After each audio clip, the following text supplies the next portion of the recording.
রবিবার রাতে ধনিয়াখালীর কানা নদীর ধানকল এলাকায় বিজেপির ধনিয়াখালী মণ্ডলের এসটি মোর্চার সহসভাপতি সমীরণ মুর্মুকে তৃণমূলের মানিক মল্লিকের দলবল রড এবং বাঁশে করে মারে।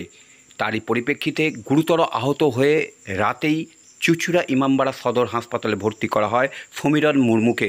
অন্যদিকে সোমবার সকালে বিজেপির পক্ষ থেকে ধনিয়াখালী থানায় এফআইআর করে সমীরণ মুর্মুর মা এবং বিজেপির হুগলি জেলার সভাপতি তুষার মজুমদার ও সুরেশ সাউ ধনিয়াখালী থানায় এসে 8 জনের নামে এফআইআর করে। তারই ভিত্তিতে ধনিয়াখালী থানার পুলিশ দুজনকে গ্রেপ্তার করে। মানিক মল্লিকের খোঁজে চালাচ্ছে ধনিয়াখালী থানার পুলিশ।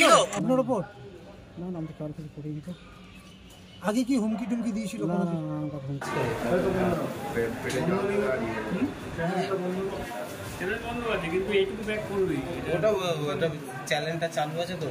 ছেলে বাজারে গেছিল, তাকে তুলে নিয়ে গিয়ে নদী ধারে নিয়ে গিয়ে মেরেছে হোটেলের কাছে।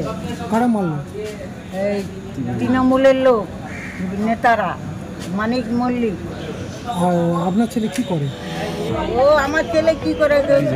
বিজেপি করে, বিজেপির নেতা, ওই জন্য মেরেছে। বিজেপি করার অপরাধেই কি মার খেলো? হ্যাঁ। কখন ঘটেছে ঘটনাটা? কখন ঘটেছে সেটা আমি বলতে পারছি না, আমি তখন বাড়িতে ছিলাম, আমাকে লোক দেখে দিল বলে তাই। কি বললো আপনাকে? বলছে তোর ছেলেকে মেরে ফেলে রেখে দিয়েছিল। তারপরে আপনি কি দিলেন? হ্যাঁ, তারপরে তো আমি তখন দেখছি এরা তুলে নিয়ে এসে অফিসে জল ফল দিচ্ছি।